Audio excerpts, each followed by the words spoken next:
What's going on, guys? Welcome to the video. In today's video, I'm gonna teach you how to be super motivated all the time, like I feel like I've been recently, just crushing it. Anyway, I gotta go to the gym because I'm motivated for that. Peace. Alright, what's going on, guys? I finally got done with everything I had to do today, which was a lot, and it's only 3:14 p.m. on a Sunday. Now, my motivation wasn't always like it is today. I mean, back in high school and even deep into college, I was not very motivated. I didn't necessarily have personal goals for myself, for my life, things I wanted to accomplish, and that thus made me quite the lazy person. I mean, I was addicted to smoking weed. All I would want to do is drink and go talk to girls. And over time, that really started to break me down. And then about halfway through college, I realized that I really need to create an overhaul for myself and my motivation so that I can become the person who I am becoming. I would say I'm still in the process, but I've come so far. Now it's super easy for me to wake up at 5:30 a.m., go lift, I work a job where I own 2 businesses, and then I go and I work another part-time job to earn extra income on the side, and also create these YouTube videos. I have a successful and happy relationship, and it takes a lot of work to get all those things together and to make them all work and to make them all good. But I'm gonna share what I have learned on how to get there with you guys right now. So the first thing to do is to understand what you want out of life, and you may not know that right at this moment. It does take a good amount of contemplation and kind of just discovering what is important to you in life, and I promise you, after the first time you make a set of goals, it's going to change, and it's probably going to change every couple years because you're going to slowly figure out what you truly want and what may have been frivolous or not really who you are once you start changing a little bit. The first time where I really had to explore this was choosing my college major. When I went into undergrad, I applied as undecided, and when I submitted my housing contract, I was considering computer science, so I put it on that contract, and it automatically declared me as a computer science major. So I started going through the process, decided I really liked it, but then I got about 2 years in, and I thought, is this really what I want to do for the rest of my life? I'm a very active person.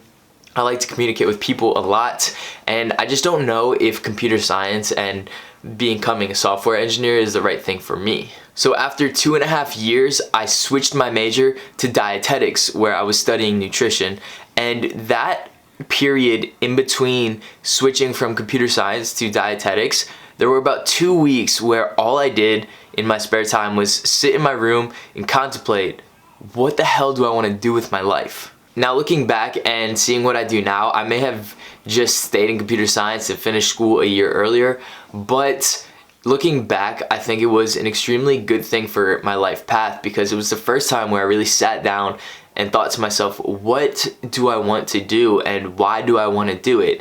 What do I want my day-to-day to look like once I get into my 9-to-5 or get out of school and become an entrepreneur or whatever is going to happen at the end of this journey? So it wasn't like all I thought about was just my career. It was, do I want to have a wife and kids? Do I want to have free time to spend with them? Do I want to make a lot of money, or am I okay with living a middle-class life?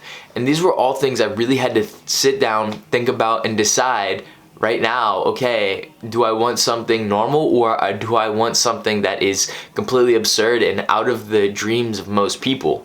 Now, if you have seen any of my other content before, I'm sure you have guessed which way I decided, and now I'm going for these big, crazy dreams, and I've never felt more in line with my purpose.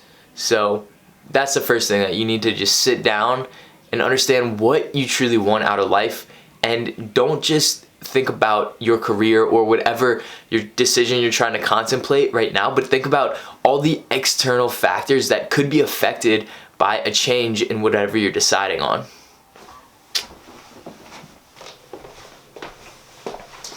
So now this second thing is something I've said in some of my past videos. If you've ever watched those, you will recognize it.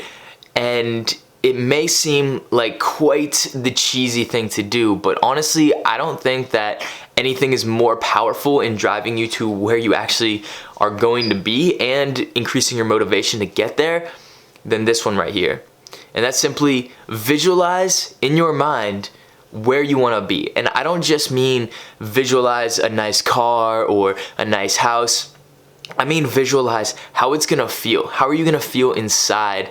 Are you gonna be happy? Are you going to be sad at times? Are you going to be frustrated? Or is there gonna be struggle? And be realistic about it. If you've ever watched Conor McGregor talk about any of his fights before the fight actually happened, he doesn't just say, oh, I'm gonna go out there and whoop their butt.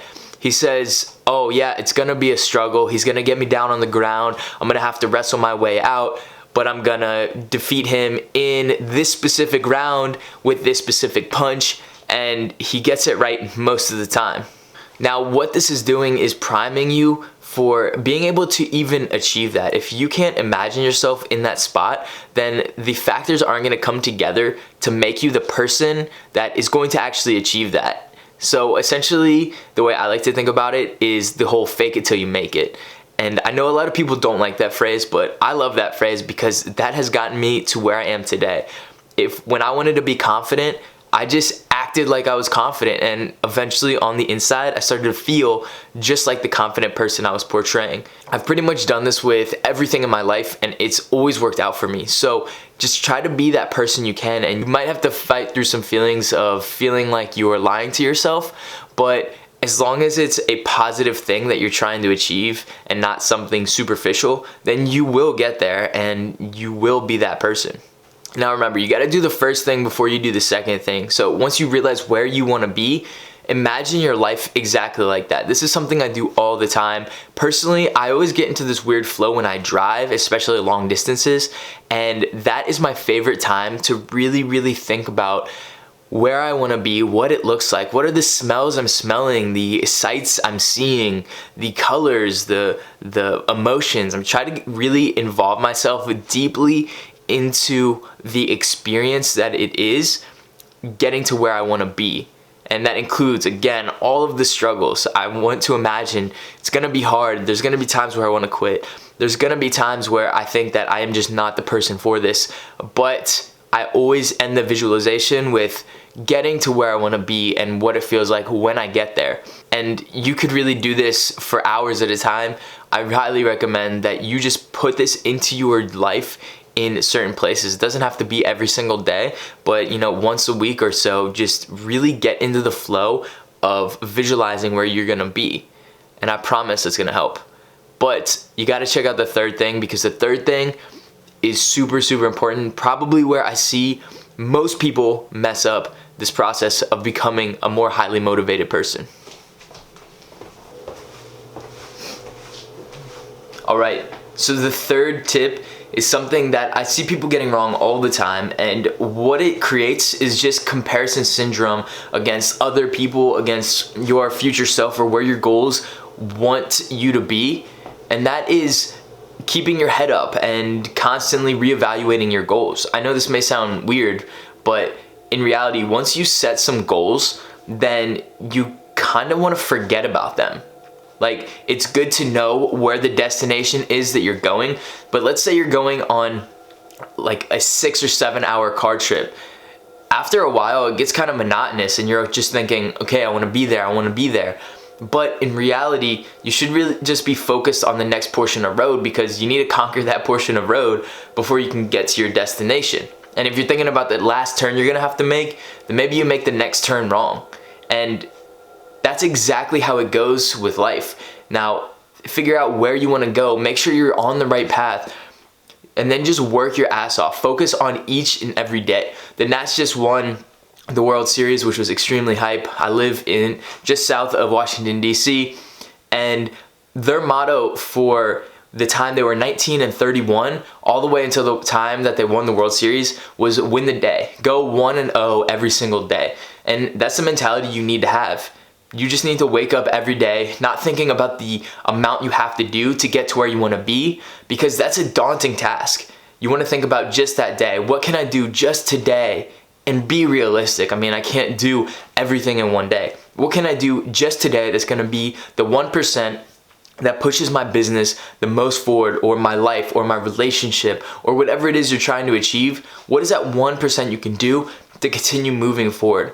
And once you just focus on that, then those tasks become so small that you can easily achieve them day in and day out. And over time, you pull your head up, you say, oh shit, I've gotten this far and I'm on track. Or maybe you weren't on track the whole time and you say, okay, now I need to pivot a little bit and readjust my goals or readjust my path so that I can continue to go where I want to go. If you're constantly focused on your goals, if you're not making large strides every day to get there, you're gonna feel like you're falling behind. But if you just focus on going 1-0 every day, just like the Nats did, who knows? Maybe you'll end up winning the whole World Series when everybody counted you out. And that's a huge thing, because in reality, we always feel like we're the underdog in a situation. But if you keep working your ass off day in and day out with just doing what you need to get done that day, then eventually you're gonna pull your head up and be like, holy shit, how'd I get here? And that point is the point that I have been working my ass off for so long, and it's still not here. But every time I pull my head up and I say, wow, like I'm actually farther ahead than I thought I was gonna be at this point, that feels good. And sometimes I pull my head up and say, shit, I feel like I've gone backwards. But I just put my head back down and say, I know what my goal is, I'm gonna keep working towards it. And eventually, if I don't give up, and I keep adapting and learning and becoming better, I'm gonna hit my goal. There's literally no way that I can't. So that's my rant. I know that was super long and I didn't do as many like video cuts that I normally do. And it's probably kind of boring because of that. But I hope you guys enjoyed this video. I was just in the flow there, in the flow. My rapper name is also T-Lo, if you're wondering. So guys, if you like this video, please hit a thumbs up. Subscribe so you can check out when my other videos come out Monday and Thursday, 11 a.m. every week. And maybe share it with a friend. That'd be cool. That would help me. It'd probably help them. If you liked it, you know them better than I do, so you do what you need to do. And I'll see you guys in the next video.